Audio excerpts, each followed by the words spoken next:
നാട്ടുവിശേഷങ്ങളിലേക്ക് എല്ലാ മാന്യ പ്രേക്ഷകർക്കും സ്വാഗതം. മഹാഭാരതത്തിലൂടെ ഒരു തീർത്ഥാടനം എന്ന പ്രഭാഷണ പരമ്പരയുടെ ഈ ആഴ്ചയിലേക്ക് എല്ലാവരെയും പ്രത്യേകം ക്ഷണിച്ചുകൊള്ളുന്നു. മഹാഭാരതത്തിലൂടെ ഒരു തീർത്ഥാടനം മൂന്നാം ഭാഗത്തിലേക്ക് എല്ലാ പ്രിയപ്പെട്ടവർക്കും സ്വാഗതം. കഴിഞ്ഞ രണ്ട് ഭാഗങ്ങളും നിങ്ങളെല്ലാം കണ്ടിരിക്കുമെന്നാണ് പ്രതീക്ഷിക്കുന്നത്. ആദ്യത്തെ ഭാഗത്തിൽ കുന്തിദേവിയെയും ഗാന്ധാരിയിലെയും പറ്റിയും രണ്ടാമത്തെ ഭാഗത്തിൽ അർജുൻ്റെ അഹങ്കാരത്തെക്കുറിച്ചുമാണ് നമ്മൾ പങ്കുവച്ചത്.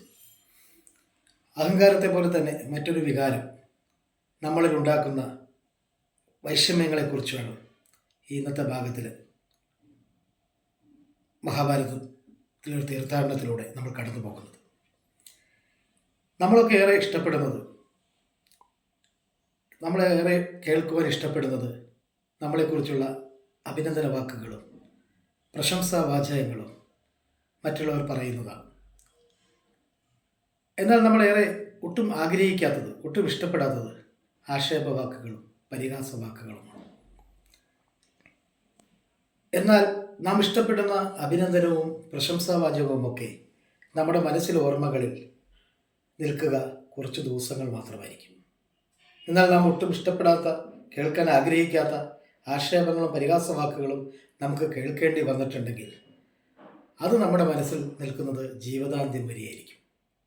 ആ വാക്കുകൾ ഓർക്കാൻ ആഗ്രഹിക്കുന്നില്ലെങ്കിൽ പോലും പലപ്പോഴും ആ വാക്കുകൾ നമ്മൾ ഓർമ്മിക്കപ്പെടും.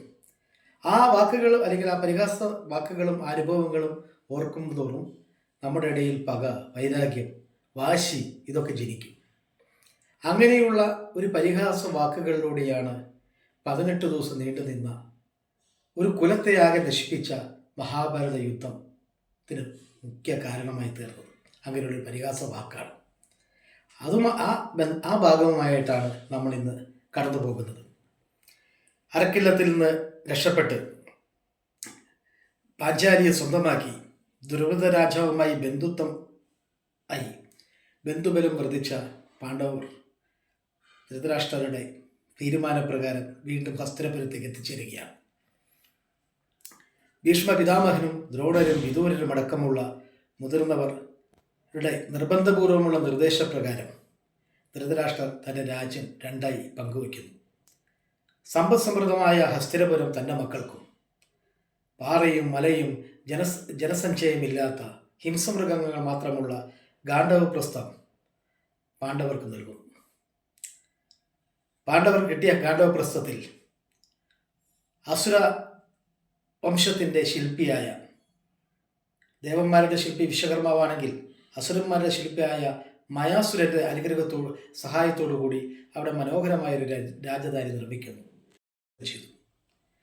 അങ്ങനെ കുന്തി സമേതനായി അമ്മയോടൊപ്പം, സഹോദരന്മാരോടൊപ്പം, പത്നിയായ ദ്രൗപദിയോടൊപ്പം രാജാവായി യുധിഷ്ഠിരൻ ഭംഗിയായി രാജ്യം ഭരിച്ചിരുന്ന കാലം.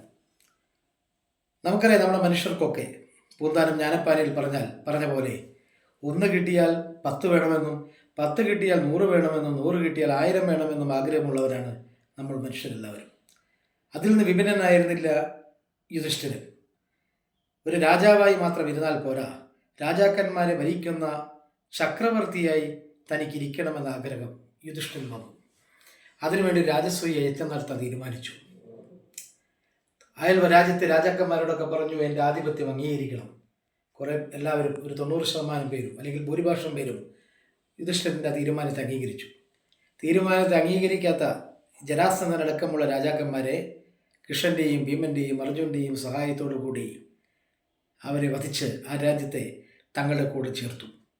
അങ്ങനെ രാജസൂയ യജ്ഞം ആരംഭിച്ചു. രാജ്യത്തെ രാജാക്കന്മാരൊക്കെ എത്തിച്ചേർന്നു. വളരെ ഭംഗിയായി എന്ന് പറയാൻ പറ്റില്ല, അവിടെ ശിശുപാലൻ്റെ വധം ആ രാജസൂയ യജ്ഞത്തിൽ പന്തലിൽ നടന്നതാണ്. അതിനെക്കുറിച്ച് മറ്റൊരു ഭാഗത്തിൽ പറയാം. അങ്ങനെ രാജസൂയ യജ്ഞമൊക്കെ ഭംഗിയായി പൂർത്തിയായി.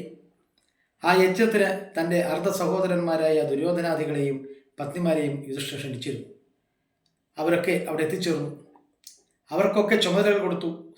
ധനകാര്യ വകുപ്പിൻ്റെ ചുമതല കൊടുത്തത് ദുര്യോധനാണെന്ന് പറയുന്നു. മനസ്സില്ലാ മനസ്സോടെയാണെങ്കിലും ആ ചുമതലകളൊക്കെ ഏറ്റെടുത്ത് അവർ ആ ചുമതലകളൊക്കെ ഭംഗിയായി പൂർത്തിയാക്കി. രാജാക്കന്മാരെല്ലാവരും ഇന്ദ്രപ്രസ്ഥത്തിൽ നിന്ന് പോയി തുടങ്ങി. എന്നാൽ ദുര്യോധനും ദുശാസനും ശകുനിയും കുറച്ചു ദിവസം കൂടി അവിടെ തങ്ങാൻ തീരുമാനിച്ചു. ഇന്ദ്രപ്രസ്ഥം എന്ന രാജധാനിയെക്കുറിച്ച് പറയുകയാണെങ്കിൽ അത് നിർമ്മിച്ച മയാസുരൻ്റെ പേര് പോലെ തന്നെ മായയാൽ നിറഞ്ഞവയായിരുന്നു. ഒട്ടനവധി മായാജാലങ്ങൾ ആ കൊട്ടാരത്തിൽ നമുക്ക് കാണാൻ സാധിക്കും. വെള്ളമുണ്ടെന്ന് വിചാരിക്കുന്നിടത്ത് ചെന്നാൽ അവിടെ ജലമുണ്ടാവില്ല. ജലമില്ല എന്ന് വിചാരിച്ച് നമ്മൾ സ്ഥലത്ത് കയറിയാൽ അവിടെ വെള്ളക്കെട്ടായിരിക്കും. അങ്ങനെ ഒട്ടനവധി അത്ഭുത കാഴ്ചകളോട് നിറഞ്ഞ രാജധാനിയായിരുന്നു ഇന്ദ്രപ്രസ്ഥം. ദുര്യോധനും ദുശാസനും ശകുനിയുമൊക്കെ അത് കാണാനായി നടന്നു. ഒരു ഭാഗത്ത് ചെന്നപ്പോൾ ജലക്കെട്ട, അവർക്ക് തോന്നിച്ചു ജലക്കെട്ടാണ്. തങ്ങളുടെ വസ്ത്രം പൊക്കിപ്പിടിച്ച് അവിടെ ഇറങ്ങിയപ്പോൾ അവിടെ വെള്ളമുണ്ടായിരുന്നില്ല. മറ്റൊരു സ്ഥലത്ത് പ്രതലം, വെറും പ്രതലമാണെന്ന് വിചാരിച്ച് അവർ കയറി കഴിഞ്ഞപ്പോൾ അവിടെ വെള്ളമായിരുന്നു. ദുര്യോധന ആ വെള്ളത്തിൽ വഴുക്കി വീണു. ഇരുന്നു കൊണ്ട് ഈ കാഴ്ച ഇവരുടെ അബദ്ധങ്ങളൊക്കെ കണ്ട് ദ്രൗപദി നിൽക്കുന്നുണ്ടായിരുന്നു. ദുര്യോധന വീണ വഴി ദ്രൗപദി ഒരു പൊട്ടിച്ചിരിച്ചു, ദുര്യോധനെ കളിയാക്കിക്കൊണ്ട്. അന്ധൻ്റെ മകനും കണ്ണു കാണില്ലേ എന്ന ചോദ്യവും ഉന്നയിച്ചു. ഇത് കേട്ട ദുര്യോധനൻ തളർന്നു. ആ വാക്കുകൾ ദുര്യോധന മനസ്സിലേക്ക് പകയും വൈരാഗ്യവും വാശിയും എത്തിച്ചേർത്തു. വളരെ വിഷമത്തോടു കൂടിയാണ് ഇന്ദ്രപ്രസ്ഥം വിട്ട് ഹസ്തിനപുരത്തേക്ക് ദുര്യോധനൻ പോകുന്നത്. ഉറക്കമില്ലാത്ത രാത്രികളായി മാറി പിന്നീടുള്ള നാളുകൾ. ദ്രൗപദിയുടെ വാക്കുകൾ ദുര്യോധനന്റെ ഇടയിലേക്ക് വരുത്തിയ പക, വൈരാഗ്യം, വാശി, ഇതാണ് പിന്നീട് കണ്ട ചൂതുകളി, പാഞ്ചാലി വസ്ത്രാക്ഷേപം, പാണ്ഡവരുടെ വനവാസം, പിന്നെ ഒരു മഹായുദ്ധം. അതിനൊക്കെ കാരണമായി, ഒരു മൂല കാരണമായിട്ട് നമുക്ക് പറയാൻ സാധിക്കും പാഞ്ചാലിയുടെ ഒരു വികാരത്തിനടിമപ്പെട്ട്, ഒരു വൈകാരിക നിമിഷത്തിനടിമപ്പെട്ട് പാഞ്ചാലി പറഞ്ഞ ആ പരിഹാസ വാക്കുകൾ, ദ്രൗപദി പറഞ്ഞ ആ പരിഹാസ വാക്കുകൾ. പണ്ടുകാലത്ത് പൂർവികർ പറയാറുണ്ട്, കൈവിട്ട ആയുധവും വാവിട്ട വാക്കും പിന്നെ തിരിച്ചെടുക്കാൻ സാധിക്കില്ല. പഞ്ചേന്ദ്രിയങ്ങൾ നമുക്കറിയാം, നമുക്ക് ദൈവം അനുഗ്രഹിച്ച് നൽകിയ പഞ്ചേന്ദ്രിയങ്ങൾ, നാവ്, മൂക്ക്, ത്വക്ക്, ചെവി, കണ്ണ്. ഈ പഞ്ചേന്ദ്രിയങ്ങളിൽ ഏറ്റവും ശക്തിയേറിയ ആയുധമാണ് നാവ്. ഒരു മനുഷ്യൻ ആയുധം കൊണ്ട് വെട്ടിമുറിക്കുന്നതിനേക്കാൾ മാരകമായി മുറിവേൽപ്പിക്കാൻ സാധിക്കുന്ന ആയുധമാണ് നാവ്. വൈകാരിക നിമിഷത്തിന് അടിമപ്പെട്ട് നമുക്ക് ഉപയോഗിക്കുന്ന വാക്കുകൾ എത്ര പേർക്ക് ബുദ്ധിമുട്ടുണ്ടായിട്ടുണ്ട് നമ്മൾ ആലോചിച്ചിട്ടുണ്ടോ? ഇല്ല. അവിടെയാണ് ഓരോ വാക്കും ഉച്ചരിക്കുമ്പോൾ, ഓരോ വാചകങ്ങളും ഉന്നയിക്കുമ്പോൾ, പുറത്തേക്ക് വിടുമ്പോൾ വളരെ ആലോചിച്ച് ആ വാക്കുകൾ ഉപയോഗിക്കണം. മഹാഭാരതം മുൻ അധ്യായങ്ങളിൽ പറഞ്ഞ പോലെ നമ്മുടെ ജീവിതത്തിൽ സംഭവിക്കാവുന്ന കുറേ കാര്യങ്ങളെ ചൂണ്ടിക്കാണിക്കുകയാണ്. 18 ദിവസം നീണ്ടുനിന്ന ഒരു മഹായുദ്ധം. കൗരവരെ എപ്പാടും ഇല്ലാതായി. പാണ്ഡവരിൽ 5 പേരും മാത്രം അവസാനിച്ചു. ആ യുദ്ധം വരുത്തിയ, അല്ലെങ്കിൽ ആ യുദ്ധത്തിലേക്ക് യാത്ര തിരിച്ചത്, അല്ലെങ്കിൽ യുദ്ധത്തിന് കാരണമായത്, അതിലൊരു മൂല കാരണം പാഞ്ചാലി ദ്രൗപദിയുടെ വാക്കുകൾ തന്നെയാണ്, യാതൊരു സംശയമില്ല. അപ്പോൾ മഹാഭാരതത്തിലെ ഈ ഭാഗത്ത് നമ്മൾ ആലോചിക്കേണ്ടത്, നാം പുറപ്പെടുവിക്കുന്ന ഓരോ വാക്കുകളും ആലോചിച്ച് മാത്രം പുറത്തേക്ക് വിടുക. ശത്രുക്കളെ സൃഷ്ടിക്കാനല്ല, സൗഹൃദങ്ങളെ ചേർത്തിണക്കുവാൻ, ബന്ധുത്വം വർദ്ധിപ്പിക്കാൻ ആയിട്ടാകണം ഓരോ വാക്കുകളും നമ്മളിൽ നിന്ന് പുറത്തേക്ക് വരേണ്ടത്. തീർച്ചയായും അതിനാകട്ടെ എല്ലാവർക്കും എന്ന് പ്രാർത്ഥിച്ചുകൊണ്ട് അടുത്ത അധ്യായത്തിൽ, അടുത്ത ഭാഗം, അടുത്ത ആഴ്ച നമുക്ക് വീണ്ടും കാണാം. എല്ലാവരും നിങ്ങൾക്ക് വേണ്ടപ്പെട്ട ഗ്രൂപ്പുകളിലൊക്കെ ഷെയർ ചെയ്ത് അഭിപ്രായങ്ങൾ അറിയിക്കണം. കൂടുതൽ വ്യക്തികളിലേക്ക്, കൂടുതൽ ആൾക്കാരുടെ അടുത്തേക്ക് ഇതെത്തിക്കണം എന്ന് അഭ്യർത്ഥിച്ചുകൊണ്ട് എല്ലാവർക്കും നന്ദി, നമസ്കാരം.